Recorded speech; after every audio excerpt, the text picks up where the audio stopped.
Merci à tous d'être là en ce début d'après-midi pour probablement le premier dimanche de l'année 2024, très ensoleillé à Genève.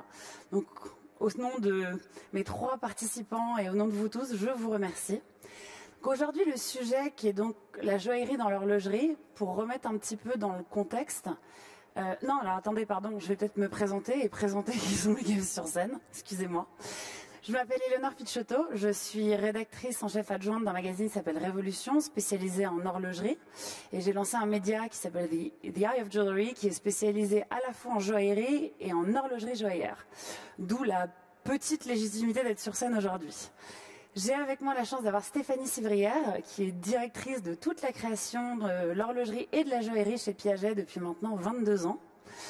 J'ai Pierre Salanitro, qui a créé Salanitro SA il y a maintenant 34 ans, l'année de ma naissance, et qui, au-delà d'être le spécialiste aujourd'hui du certissage en horlogerie, il a travaillé probablement sur toutes les marques de cette industrie, à quelques exceptions près, mais au-delà du certissage, il va jusqu'à concevoir, conceptualiser, imaginer avec les marques les différents produits liés évidemment entre l'horlogerie et la joaillerie. Charmila Bertin, qui est rédactrice en chef du magazine The Watches Magazine, est experte dans cette industrie depuis plus d'une vingtaine d'années, maîtrise ce sujet, a pu voir toutes les évolutions de tendances, de produits, toutes les recherches et développements que les marques ont pu faire, présenter, déployer au sein de leurs différents marchés. Et en analysant, vous avez probablement dû lire, ou si ce n'est pas le cas, vous devriez le faire, tous ces articles autour de l'horlogerie. Si on rentre dans le vif du sujet d'aujourd'hui, ce qui se passe en horlogerie et joaillerie, il y a un vrai pont. On imagine souvent que la joaillerie et l'horlogerie travaillent ensemble, mais finalement, dans la conceptualisation et dans la création des collections, on est sur 2 façons de penser assez différentes. Quand on pense horlogerie pour femmes, on se souvient des années 20, des années 30 avec les montres à secret. Il fallait qu'elles soient secrètes puisque les femmes n'avaient pas vraiment le droit de savoir l'heure qu'il était, ça ne se faisait pas. Donc tout était dissimulé dans un bracelet joaillé avec un cadran et souvent en mouvement à quartz. Si on avance un peu plus rapidement dans le temps, dans les années 60-70, notamment grâce à Piaget et tout l'héritage, vous avez eu la recrudescence de manchettes qui donnent l'heure, vous avez eu la recrudescence de colliers qui donnent l'heure.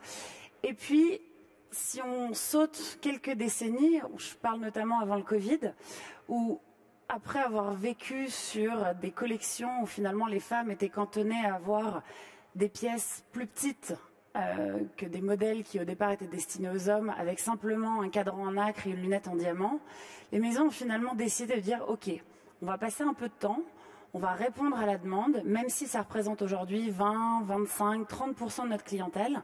On va dédier des collections, on va parler de ces collections, on va passer du temps à créer de la ressource, du contenu, des assets, pour déployer et donner de l'importance à la femme dans l'horlogerie. Le Covid est arrivé, la frilosité du marché est arrivée, et finalement, les maisons se sont repliées vers des produits qui étaient ancrés dans l'héritage, statutaire, classique. On est moins rentré dans justement le déploiement de pièces féminines. Et puis post-Covid, ce qu'on a pu voir depuis maintenant 2-3 ans, c'est que finalement, les pièces serties, avec des lunettes, avec des cadrans, avec l'utilisation de diamants baguettes, d'arc-en-ciel. En fait, aujourd'hui, aussi bien les hommes que les femmes les portent. Et on va rentrer dans ce sujet parce que ce qui est intéressant de voir, c'est qu'avant, on cantonnait les pièces bling aux rappeurs ou au marché asiatique qui était plus sensible justement, ou en tout cas pour les hommes, à porter ces pièces serties. Aujourd'hui, finalement, il n'y a plus de genre. Au lieu de séparer, on rassemble. Et quand on voit maintenant depuis 2 ans une tendance qui est en train de revenir, donc finalement on replace la femme au centre avec le déploiement de ces colliers qui donnent l'heure, qui ne sont plus ces montres à secret.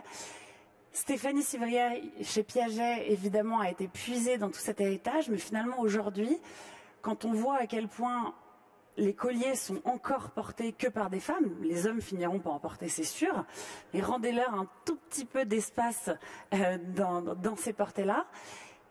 Comment aujourd'hui est-ce que vous analysez ou qu'est-ce qui a fait que les colliers sont redevenus au goût du jour depuis maintenant 2 ans, on va dire?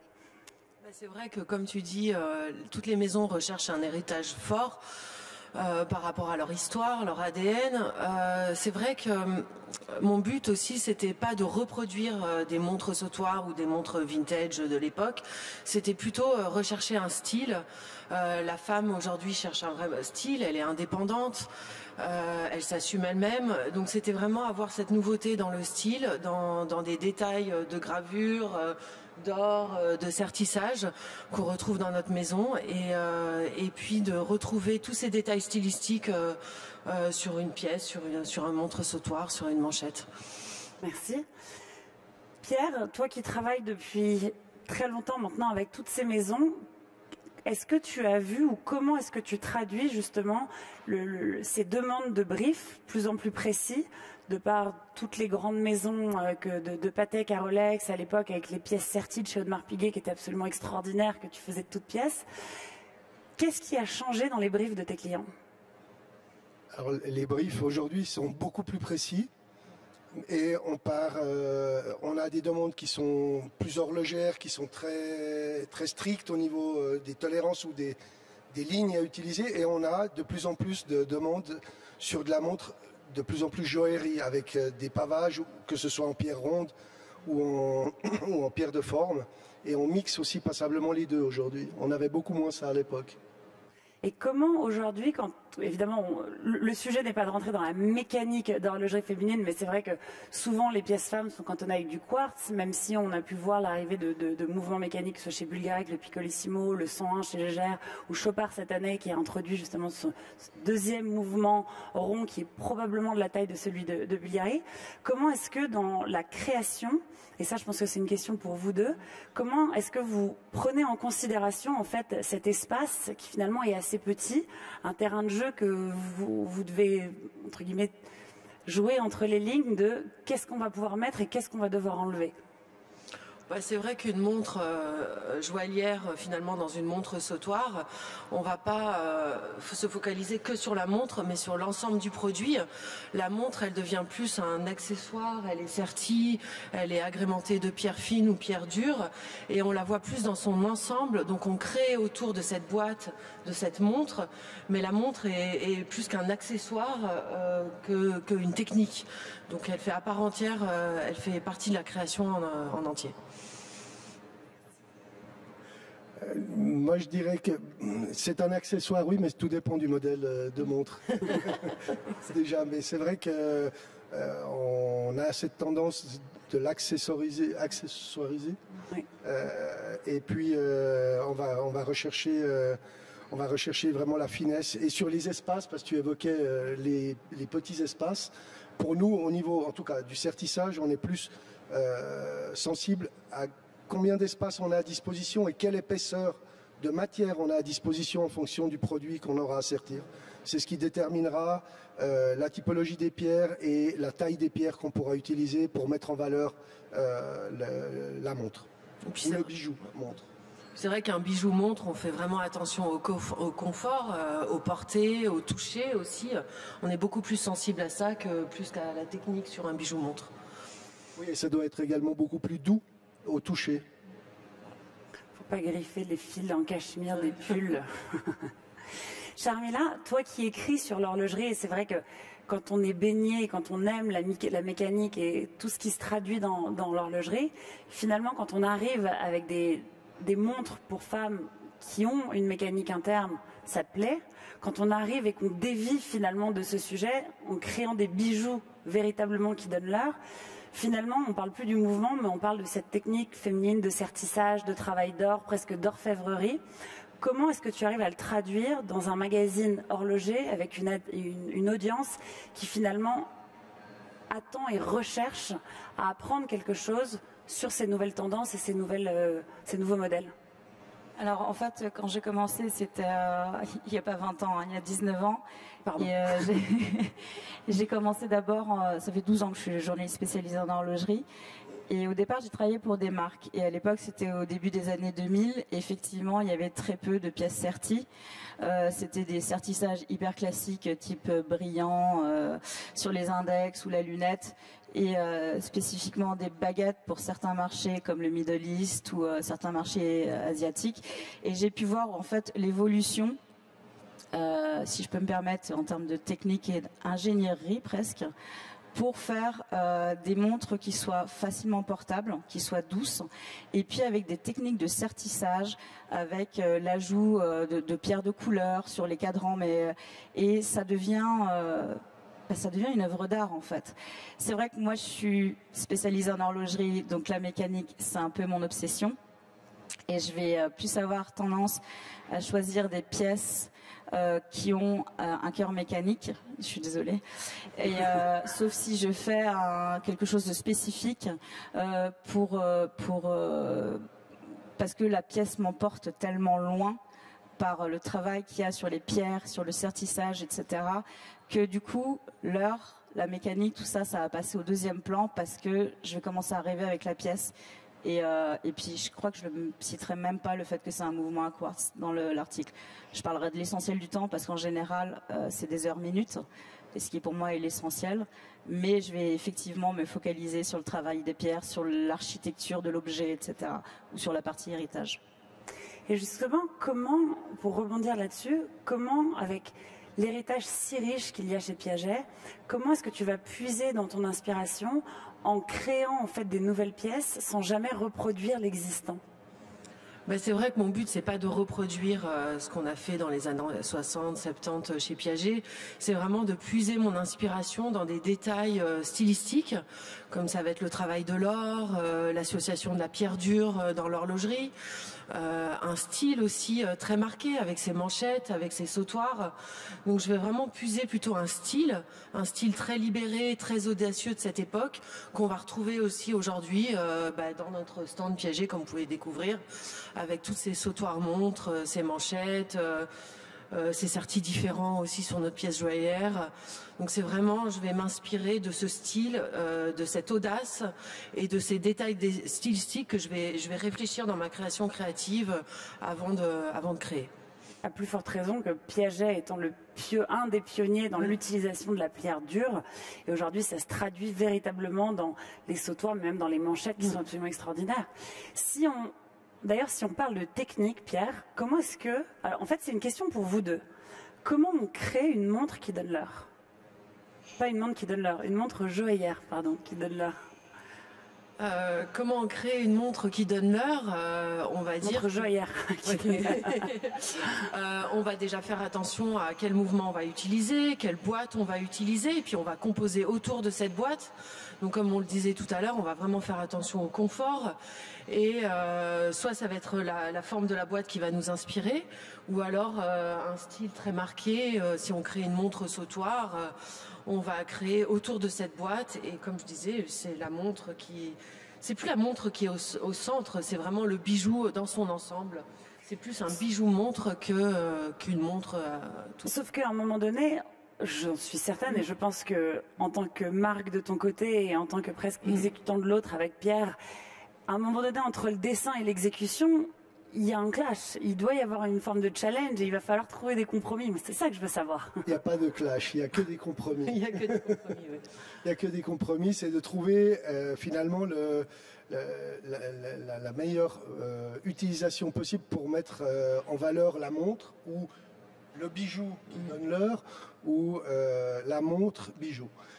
Et c'est la préoccupation première et la seule finalement, c'est le résultat et la beauté du produit. Donc on finit toujours, même si on bataille un peu avec les bureaux de création et avec les techniciens, sur les rayons, sur plein de détails.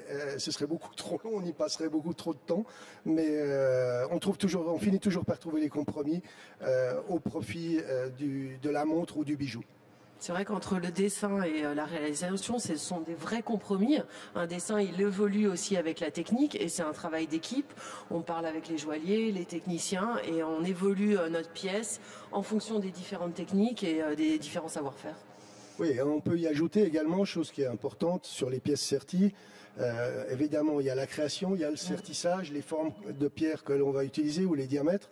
Mais derrière ça, il y a encore tout ce qui est la terminaison, le polissage, qui a aussi des incidences sur les épaisseurs qu'on doit laisser de matière pour pouvoir terminer une pièce polie, pour la satiner ou pour la sabler. Tous ces effets qui prennent la lumière et qui vont faire refléter les pierres et briller les pierres davantage ou pas. Et comment est-ce que justement les évolutions à la fois techniques et technologiques de machinerie, à l'époque tout était fait à la main, tous les différents décors de chez Piaget, comme le décor Palace que vous avez remis au goût du jour l'année dernière en relançant Possession avec, qu'est-ce qui justement vous a aidé ou pas dans le déploiement et dans la réalisation de ces pièces ? Le processus de création, c'est vrai que ces dernières années, il a énormément évolué. On fait plus tout à la main. Il y a toutes ces avancées technologiques comme la conception 3D, le prototypage rapide. Toutes ces avancées techniques nous ont permis d'aller plus vite, d'aller plus loin aussi dans les finitions, d'être beaucoup plus précis et surtout plus rapide. Et puis aussi d'avoir des coûts un peu moindres qu'à l'époque. Mais on essaye d'aller toujours plus loin, d'innover surtout, et puis voilà. Ça permet aussi de répondre à une demande qui est grandissante. Sans l'utilisation de machines CNC pour produire des maillons de bracelet, pour prendre un exemple, même si c'est des maillons de bracelet qui sont destinés à être sertis, on pourrait pas faire toute la production, on ne pourrait pas réaliser une production par rapport à la demande existante sur les marchés si tout était fait 100% à la main. Mais la finition, les techniques de sertissage, les terminaisons restent toujours réalisées à la main. Alors, on se rend pas compte, mais quand on imagine un sertisseur et quand typiquement on imagine Pierre, ce n'est pas que Pierre derrière son établi qui a acheté des petits diamants et va venir sertir la boîte que les maisons auront faite. Pierre aujourd'hui, c'est une manufacture sur plusieurs étages. Vous avez un étage dédié aux diamants baguettes, vous avez un étage dédié à la pierre de couleur, vous avez un étage dédié à la taille des pierres.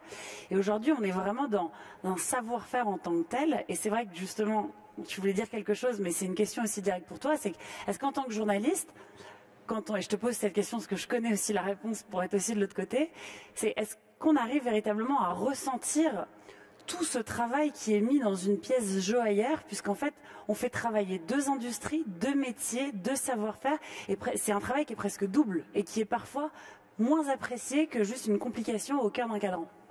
Alors, moi, j'essaye de traduire ça dans mes articles du mieux que je peux. Je voulais juste revenir sur quelque chose qui, moi, me fascine. En fait, c'est le choix des pierres. J'ai été chez Piaget il n'y a pas très longtemps. J'ai passé beaucoup de temps dans le département gémologie. Je pense que j'aurais pu y passer 2 jours. Tellement j'ai trouvé ça fascinant. Et je pense que c'est quelque chose aussi qu'il faut souligner. Trouver les pierres, choisir les pierres et tout. Parce qu'au final, on a un résultat. Si on prend un arc-en-ciel qui est parfait ou, je sais pas, quelque chose de fleuri avec des nuances différentes sur des pétales de fleurs, je vous dis n'importe quoi. Hein. Et en fait, tout ça, c'est pensé bien avant, c'est un casse-tête chinois. Après, il faut mettre tout ça en mouvement, j'allais dire, sur une structure. Et c'est pour ça qu'en général, moi, quand je vois une pièce joaillère, le temps, peu importe la mécanique, etc., parce qu'au final, le temps est caché, soit sur un petit cadran, soit masqué par quelque chose. Donc le temps, au final, est au deuxième plan, ce que je disais tout à l'heure.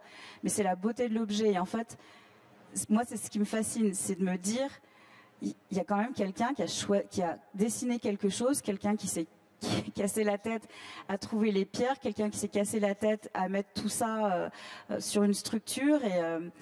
Et c'est ce que j'essaye de, moi, essayer de faire comprendre aux gens qui nous lisent, qu'il y a toute une magie très technique, mais il y a toute une magie derrière et qu'il faut bien la réaliser en fait, de A à Z, du début, du dessin jusqu'à votre poignet. Si vous avez eu la chance de vous balader un petit peu sur le salon, même si nous on a l'impression, on y est depuis 8 jours, mais finalement on a l'impression d'avoir rien vu, en tout cas quand on regarde les vitrines, prenez le temps après cette conférence d'aller voir 4 maisons. Alors allez toutes les voir, mais allez surtout voir Piaget évidemment. On vient de parler des appairages de pierre. Quand on regarde les pièces, les montres Aura, où on voit ce dégradé de rubis absolument sublime. Quand on voit le dégradé de saphir, c'est tout aussi incroyable. Les sautoirs qui donnent l'heure avec les pierres dures, on voit de la turquoise, on retrouve de l'opale blanche, c'est absolument extraordinaire. Si on regarde Chanel, un petit peu plus loin, ils ont fait une ode à la couture. Ils ont appelé leur collection Couture O'Clock, où finalement leur pièce maîtresse du salon cette année, ce sont des sautoirs qui donnent l'heure avec le dé de la couturière, où on peut lire l'heure par en dessous, avec un buste qu'on ouvre, qui dévoile un cadran, avec une épingle à nourrice dont le bout est un cadran qui donne l'heure. Quand on va chez Vacheron Constantin un petit peu plus loin, ils ont redonné vie à une pièce qui est un collier versatile qui peut se transformer en montre. Les Lady Kala, on parle d'une collection qui a été lancée en 1979, où il y a eu plus de 50 itérations faites autour de cette pièce. Ils reviennent au goût du jour. On ne sait pas forcément que Vacheron Constantin a un héritage stratosphérique quand on parle de pièces joaillères, quand on parle de montres à secret. On les entend pour autant pas à ce tournant-là. Qu'est-ce que ça vous fait aujourd'hui de voir que finalement, un des grands focus de ce salon, au-delà des complications, au-delà des innovations de finesse, comme vous avez pu avoir un record du monde cette année à ce niveau-là, qu'est-ce que ça vous fait de voir finalement autant de pièces serties qui donnent l'art ? Ça fait plaisir de voir autant de pièces serties. C'est vrai que le choix des pierres aujourd'hui, il est moins statutaire, il est un peu décomplexé. On choisit de la pierre dure, de la pierre fine, de la pierre précieuse, on associe tout ça ensemble. Mais comme disait Chamila, c'est que trouver des pierres, par exemple pour une aura, ça va prendre peut-être 1 an, les gens ne se rendent pas compte, mais trouver l'harmonie parfaite, puiser dans toutes les ressources de la terre, c'est pas si évident que ça pour retrouver cette qualité de pierre, cette finesse, cette harmonie des couleurs. Donc le tout, en effet, est magique quand tout est combiné ensemble et harmonieux. Mais c'est pas évident de trouver un beau saphir, une belle émeraude pure. Des fois, par exemple, pour cette montre Aura, on a mis 1 an à trouver le dégradé. Pour une montre sautoir, trouver toutes les turquoises. Aujourd'hui, on sait qu'il n'y a plus beaucoup de turquoises, donc c'est pas évident. On va les chercher sur les foires avec nos gémologues. On les choisit scrupuleusement. Comme un cadran aussi de pierre dure, on va choisir la partie de la pierre dure qu'on essaye d'associer avec nos pierres précieuses. Comment on fait quand on n'y arrive pas ? On trouve des alternatives. Ça fait partie des concessions ou des compromis que l'on a avec les bureaux de création. Mais on le sait relativement vite parce que quand on crée une nouvelle ligne ou une nouvelle pièce joaillerie, une des premières choses en tout cas que moi je demande pour être intégré très tôt dans le processus d'une nouvelle montre auprès des différentes marques, c'est quelle quantité ils veulent en faire. Exactement. C'est quelle quantité par rapport au design qu'on me présente. On va tout de suite pouvoir, par expérience évidemment, comprendre si on va pouvoir trouver les pierres pour faire ces quantités-là ou pas. Dans quel cas, où on diminue la quantité, où on essaye de changer de couleur de pierre ou de typologie de pierre. Et en tout cas, c'est une information dont on doit avoir connaissance dès le début.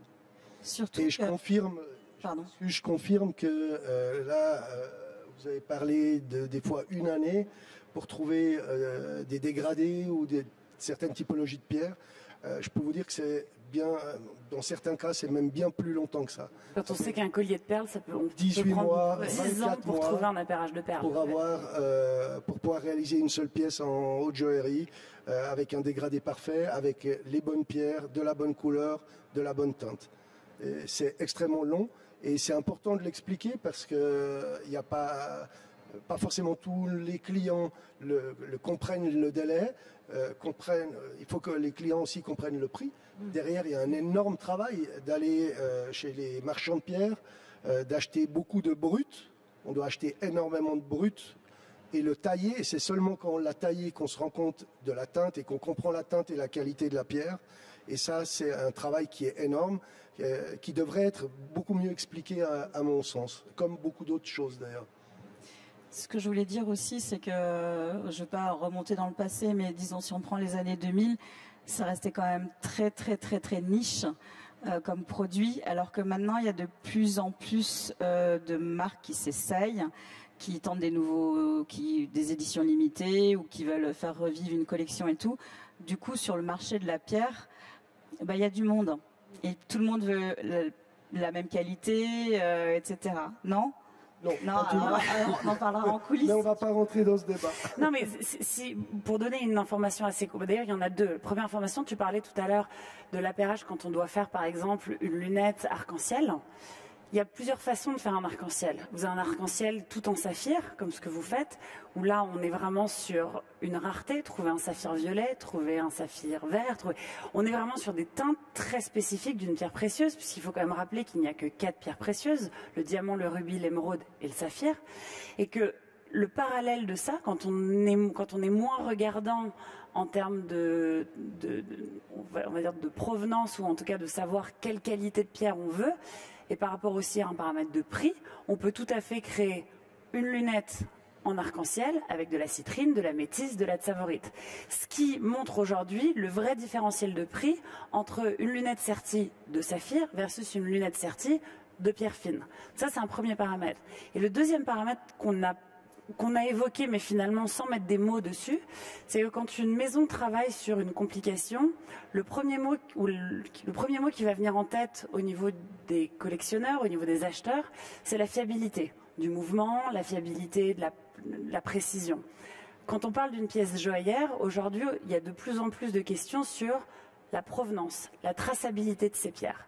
Et en fait, ce qui est à l'horlogerie classique, la fiabilité, va être la transparence et la provenance de ces pierres. Et c'est vrai qu'aujourd'hui, c'est un paramètre supplémentaire pour vous qui, quand vous partez dans votre gem hunt, que ce soit à Tucson ou que ce soit à Hong Kong, dans les foires de pierre, vous avez ce paramètre supplémentaire qui est devenu encore plus important ces dernières années auprès de vos acheteurs, auprès des marques, qui ont toute une charte en fait éthique qui rejoint le RJC, qui rejoint le processus de Kimberley qui a été mis en place pour les diamants, avec le certificat du GIA notamment. Pour les pierres de couleur, ça doit être un cauchemar pour vous. Pour les pierres de couleur, ce qu'on a connu avec le diamant, avec le Kimberley, il y a un gros travail qui est fait par tous les grands groupes horlogers et toutes les marques également pour mettre en place un système correspondant au Kimberley, mais pour les pierres de couleur. Maintenant, ce qu'on garantit et ce qu'on doit garantir déjà aujourd'hui, par contre, c'est la provenance, le pays de provenance. Aujourd'hui, quand j'approvisionne des pierres, pour certains clients, pas tous les clients déjà ont les mêmes pays qui sont blacklistés, mais on doit tenir compte de ce paramètre-là et on doit le mentionner dans nos livraisons et on doit mentionner clairement la provenance, le pays de provenance. Ils ont tous un passeport en fait maintenant. Oui. Toutes nos pierres, elles ont un certificat. Dans toutes les grandes maisons, toutes les maisons font attention à la provenance. Le client est de plus en plus éduqué aussi à la provenance. Nos clients cherchent à savoir d'où viennent les pierres. Et tous nos colliers, toutes nos montres, où il y a une grosse pierre de centre, ont un certificat et on connaît la provenance de chaque pierre. Est-ce que c'est vrai que les hommes sont plus avertis que les femmes en termes de connaissances gémologiques, on va dire? Non, je crois pas. En acheteur final? En acheteur final, non, je suis pas convaincu. On trouve de plus en plus de femmes. Et je reviens à ce que tu disais tout à l'heure, Shamila, où sur les montres mécaniques, et c'est ce qui te plaît, et les femmes étaient plus sur l'esthétique au départ. Aujourd'hui, il y a de plus en plus de femmes qui ont beaucoup de plaisir et qui connaissent de mieux en mieux les montres mécaniques et qui les veulent associer aux pierres de couleur, à la joaillerie. Et aujourd'hui, beaucoup de femmes ne se contentent pas de la montre quartz juste pour avoir une montre avec des pierres ou une montre joaillerie. Beaucoup de femmes apprécient de plus en plus le travail sur le mouvement, la mécanique, et s'intéressent beaucoup plus à l'horlogerie en termes mécaniques aussi. C'est important de le souligner. Merci. De la même manière, à l'inverse, on a les hommes, beaucoup d'hommes qui aujourd'hui s'intéressent de plus en plus aux montres Certi. Et je vous emmène exactement où je voulais vous emmener. Il y a de plus en plus d'hommes qui portent des montres Certi et qui les apprécient. Non, je voulais rien dire, je voulais te remercier. Parce que comme ça, c'est toi qui l'as dit et pas moi. Mais effectivement, il faut pas oublier qu'on a tendance à se dire que les femmes, on est un peu bébêtes hein, et que du coup, le quartz, ça nous va. Alors qu'il y a de plus en plus de femmes, je dis pas ça parce que moi je suis dans le milieu depuis presque 20 ans, mais il y a de plus en plus de femmes qui s'intéressent à la mécanique et qui effectivement s'attendent à avoir un bel objet, s'il est joaillé avec des belles pierres. Et d'ailleurs, beaucoup de marques mettent de plus en plus la provenance des pierres utilisées sur leurs montres dans les communiqués de presse. Mais effectivement, les femmes, elles veulent avoir un bel objet, mais qui soit aussi garant d'un certain savoir-faire mécanique, de préférence suisse. Et en fait, on se rend compte qu'aujourd'hui, en 2024, tout le travail qui a été fait pendant des années a finalement séparé les hommes des femmes avec les collections dames des collections hommes. Je sais exactement où est-ce que tu vas en venir. Finalement, aujourd'hui, au lieu de séparer, les maisons unifient. Il y a un vrai travail où beaucoup de marques aujourd'hui ont retiré de leur site la mention collection femmes, collection hommes, pour finalement proposer une gamme beaucoup plus transparente. J'ai pas du tout envie de dire le mot non genré, mais finalement on est en train d'y arriver parce qu'on ne veut plus avoir de clivage entre l'homme et la femme. Une femme peut porter un tourbillon sans pierre, comme un homme peut porter une montre sertie intégralement de baguettes. Et c'est vrai que finalement, avec en plus la diminution des boîtiers, après le XXL, après les grosses montres extrêmement lourdes, Benjamin Comard, dans une interview donnée il y a quelque temps, par rapport à justement le lancement de la UC avec le tourbillon ultra fin, enfin, le plus fin du monde, expliquait qu'il était content qu'on revienne justement à des montres fines, d'une certaine élégance, avec un diamètre qui est beaucoup plus facile à porter. Et quand on voit aujourd'hui, on fait une moyenne pondérée de tous les lancements de ce salon, on est entre 38 et 40 mm de diamètre, ce qui est tout à fait portable par une femme, aussi bien porté par un homme, et vous avez un terrain de jeu en tant que créateur, en tant que concepteur, de finalement pouvoir exprimer et mélanger ces deux savoirs ensemble. Et toi, en tant que journaliste, qui essaye justement de plus en plus à avoir cette écriture inclusive finalement, puisque une grosse partie de ton audience était finalement des hommes, aujourd'hui tu parles aux deux. Et comment est-ce que ça t'a obligé à adapter ou changer ton discours dans l'analyse des tendances de ce qui se passe sur le marché? Alors en fait, je n'avais pas changé mon discours, je suis pas devenue féministe hier. Je l'ai toujours été et j'ai toujours essayé de privilégier... En fait, ce que je voulais quand je suis devenue rédactrice en chef il y a 7 ou 8 ans, donc garante d'une certaine ligne éditoriale, c'était de m'adresser à tout le monde et pas que l'horlogerie soit un club réservé à certains riches masculins et tout ça. Je voulais que ça soit pour tout le monde parce que au final, je le dis assez souvent, mais le temps c'est le seul paramètre qu'on a tous en commun. Donc qu'on soit riche, gros, pauvre, homme, femme, enfant, adulte, insecte, je sais pas, animal. Et voilà. Donc je me suis toujours adressée à tout le monde, essayer d'avoir un maximum. C'est même pas de l'inclusivité en fait, c'est de l'universalisme. Je sais pas comment on peut dire ça. Et c'est vrai que bon, moi j'ai une approche très poétique. Je vais souvent puiser dans mes souvenirs d'enfance pour parler de certaines pièces horlogères, mais j'ai jamais eu un discours purement masculin ou purement féminin. J'essaie de m'adresser à un maximum de personnes. Mais tu vois, typiquement là, je porte une montre qui est soi-disant montre pour homme. J'aimais pas la version femme, je préférais la version homme, mais j'ai demandé à Hermès de me faire un double tour parce que j'aimais bien le double tour. Je suis contente qu'effectivement il n'y ait plus cette mention en sectorisation, et Dieu sait que j'ai gueulé pour ça, homme-femme sur les sites internet. En fait, si demain tu vas t'acheter un jean au rayon homme chez Diesel, j'en sais rien, personne va te dire mais non madame, ça c'est rayon homme, voilà. Bah, les montres c'est pareil. Il y a des gens qui aiment bien porter des petites montres serties et puis des femmes qui aiment bien porter des grosses montres pas serties comme moi. Donc je trouve ça super qu'il y ait cette espèce d'universalité qui, pour moi, reprend la philosophie de ce qu'est le temps et chacun en fait ce qu'il veut. Et pour reprendre juste, on va dire un mot de la fin, tu parlais du côté poétique. Si on nomme Van Cleef Arpels, qui a créé les complications poétiques il y a quelques années, avec le génie créatif et mécanique de Jean-Marc Viderech, qui était fondateur d'Agénor, aujourd'hui, ces complications poétiques, notamment avec le Pont des Amoureux, sont portées principalement par des hommes, avant d'être portées par les femmes. Et finalement, ça a toujours existé, et ça commence presque seulement maintenant à être totalement démocratisé. On ne fait plus la part des choses entre l'un et l'autre. Si on peut terminer par un conseil par chacun d'entre vous, s'il fallait voir une pièce sur le salon qui vraiment associe l'horlogerie à la joaillerie, au sertissage et à la mécanique, ce serait quoi ? Question piège de la fin. C'est un peu une question piège. Je vous laisse répondre en premier. Écoutez, moi je vais parler pour Piaget.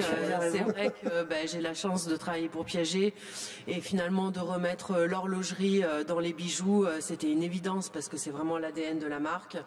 Et pour moi, une montre Piaget, c'est plus qu'une montre, c'est un bijou montre, c'est un bracelet montre, c'est un sautoir montre. Donc allez voir les sautoirs montres chez Piaget. C'était facile, hein, quand même. Moi, je peux pas trop me prononcer, mais je pense de toute façon qu'il y a de très belles montres joaillerie qui associent les différents savoir-faire chez plusieurs marques sur le salon.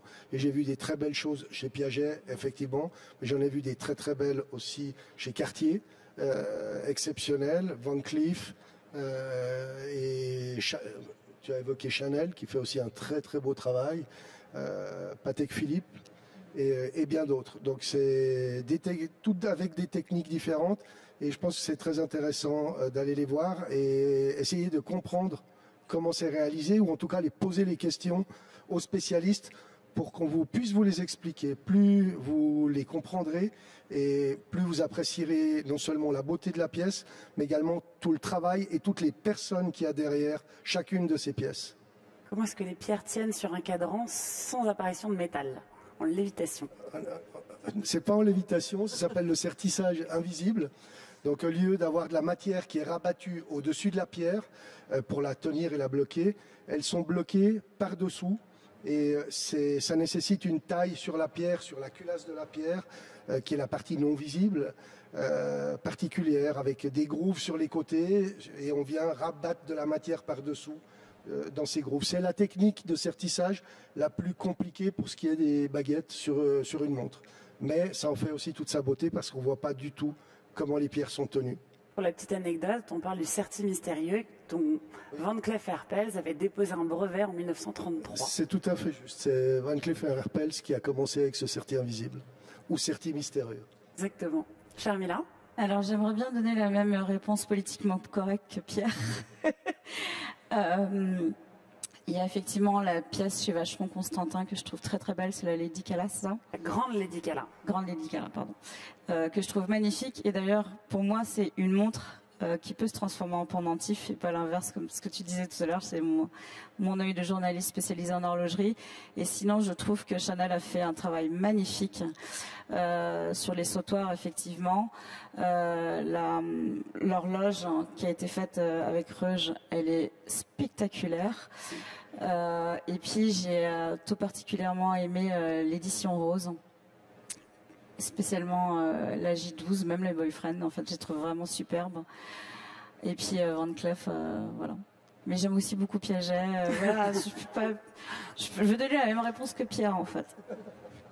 Merci. Et tu as oublié, on a parlé des pierres dures et des pierres précieuses ou semi-précieuses, mais on peut y ajouter toutes les pièces qui sont les pièces métiers d'art. Avec un autre grand vaste sujet.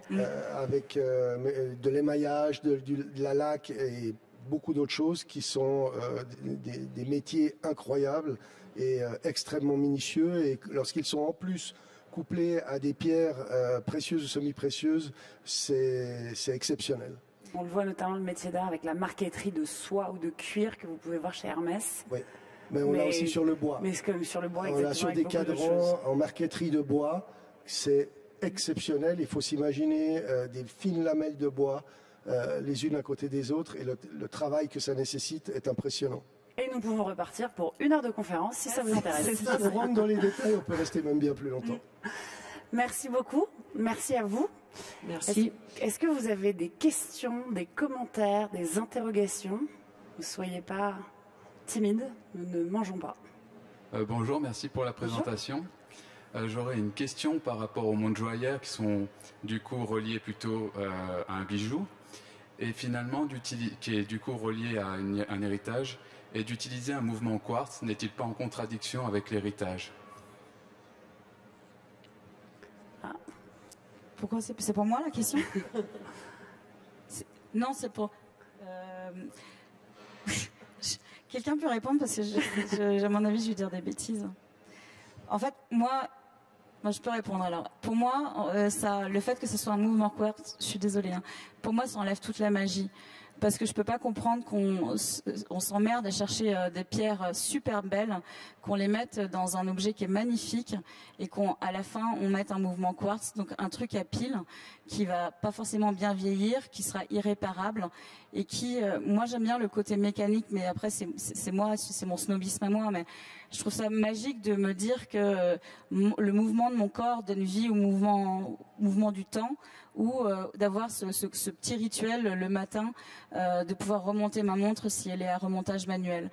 Maintenant, je peux comprendre aussi qu'on mette du quartz dans certaines pièces pour des questions techniques, mais après il faudrait trouver des systèmes d'ingénierie pour mettre une couronne et pour pouvoir sortir un mouvement et le réparer en cas de besoin.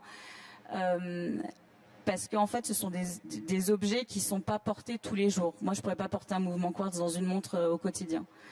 Voilà. Oui, mais je partage en partie ton explication, mais je pense qu'il n'a rien de dégradant de porter une montre à quartz.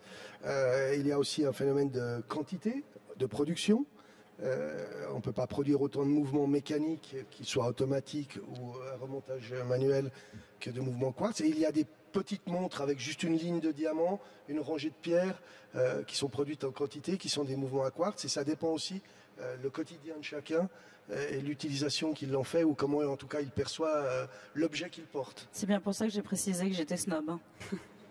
Ça dépend aussi du positionnement de la montre aussi, et en effet des quantités.